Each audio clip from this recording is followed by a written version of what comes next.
نہیں کریں گی.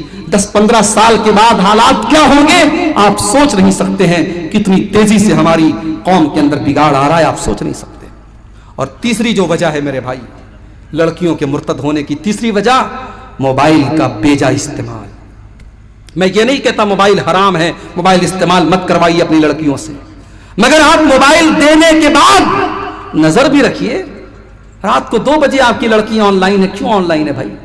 ایسا کون سا امپورٹنٹ کام ہے رات کو 2 بجے وہ کر رہی ہے؟ رات کو 2:30 بجے وہ بیٹھ کر کے کونے میں بات کر رہی ہے. ماں کو پتا ہے, باپ کو معلوم ہے کہ میری بیٹی بات کر رہی ہے, میرا بیٹا بات کر رہا ہے, مگر یار سارا زمانہ وہی کر رہا ہے تو چلنے دو. اگر ہر آدمی یہی سوچ لے سارا زمانہ وہی کر رہا ہے تو یہ گندگی تو بڑھتی چلی جائے گی نا. کم سے کم ہر آدمی اپنے گھر کو تو بچائے, اپنی بیٹی کو تو بچائے, اپنے بیٹے کو تو بچائے.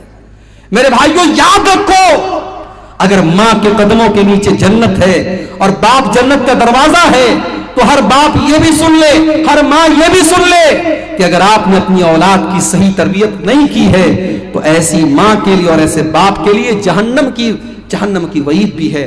اللہ کے نبی فرماتے ہیں ما من عبد یسترعیہ اللہ رعیۃ ثم یموت یوم یموت, جس انسان کے کندھے پر اللہ تعالیٰ کوئی ذمہ داری ڈال دے اور اپنی ذمہ داری کو وہ صحیح طریقے سے پورا نہ کرے اور اسی حال میں اس کا انتقال ہو جائے, الا حرم اللہ علیہ الجنہ, ایسے انسان کے اوپر جنت حرام ہے.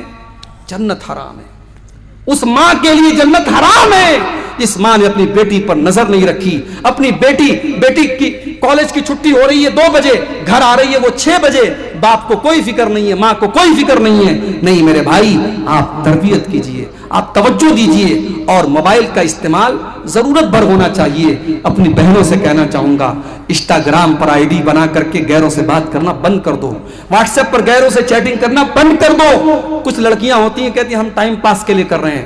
معاف کیجئے, آپ کے ٹائم پاس کرنے کے لیے بہت سارے کام ہیں, ٹائم پاس کرنے کے لیے بہت سارے کام ہیں.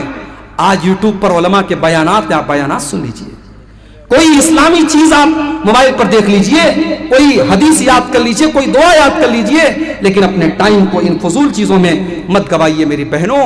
یہ آپ کے لیے بہت مہلک اور خطرناک ہے. اگر آپ نے انسٹاگرام پر اور واٹس ایپ پر اور فیس بک پر کسی کو اپنے پاس آنے دیا تو اس بات کا ڈر موجود ہے کہ کل وہ آپ کو بہکا کر کے زناکاری اور بدکاری کے راستے پہ لے کے جائے گا, آپ کی عزت خراب کر دے گا, آپ کی دنیا بھی برباد ہو جائے گی اور آپ کی آخرت بھی برباد ہو جائے گی. اس لیے موبائل کا استعمال بھی بہت احتیاط سے کریں. اسی طریقے سے میرے بھائیوں فتنوں کے اس دور میں ہماری اور آپ کی ایک ذمہ داری اور بھی ہے, اور وہ یہ ہے کہ ہم اپنے گھر کے ماحول کو دیندار بنائیں. ہم پہلے خود اپنے آپ کو نیک بنائیں. ہم جب نمازی بنیں گے ہمارے بچے بھی نمازی بنیں گے. جب ماں خود پردہ دار ہوگی تو اس کی بیٹی بھی پردہ دار ہوگی, لیکن جب ماں خود بے حیا ہوگی تو بیٹی کو کیا حیا کا سبق سکھائے گی؟ جب باپ خود ایک ٹائم کی نماز نہیں پڑھے گا بچوں کو کیا نمازی بنائے گا؟ پہلے اپنے آپ کو سدھار لو میرے بھائی. بچوں کی بہتری چاہتے ہو کہ نہیں چاہتے ہو؟ آج لوگ اپنی اولاد کے لیے انویسٹمنٹ کرتے ہیں, زمین خریدتے ہیں, جائیداد خریدتے ہیں, کیا کیا کرتے ہیں. میں ایک کام آپ سے کروانا چاہتا ہوں اپنی اولاد کے لیے, بولو کرو گے کہ نہیں کرو؟ صرف ایک کام. اگر اپنی اولاد کا بھوشیہ چاہتے ہو, اپنی اولاد کا بہتر بھوشیہ چاہتے ہو, ایک کام کر لو. آج کی پوری تقریر کا خلاصہ ہے, بس ایک کام کر لو. کیا کرنا ہے؟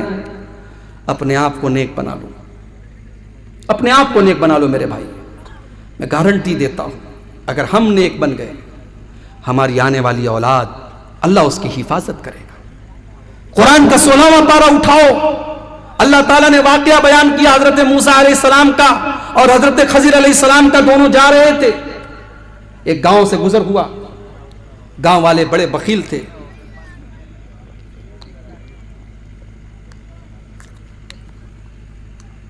گاؤں والے بڑے کنجوس تھے. دونوں کو بھوک لگی تھی, کھانا مانگا, گاؤں میں کسی نے کھانا نہیں دیا. دونوں بیچارے تھکے ہارے ایک دیوار کے سہارے بیٹھے ہوئے تھے. اچانک حضرت خضر نے دیکھا کہ ایک مکان کی دیوار گرنے والی ہے. حضرت خضر باڈی بلڈر آدمی تھے, کھڑے ہوئے اور اپنے ہاتھ سے دیوار کو ٹھیک کر دیا. میرے وہ نوجوان جو گٹکھا کھاتے ہیں, تمباکو کھاتے ہیں, شراب کے عادی ہیں, ڈرگس کے عادی ہیں, یاد رکھیں وہ اپنی جوانی کو برباد کر رہے ہیں. جو گٹکھا کا عادی ہے کل وہ ایک اچھا باپ نہیں بن سکتا.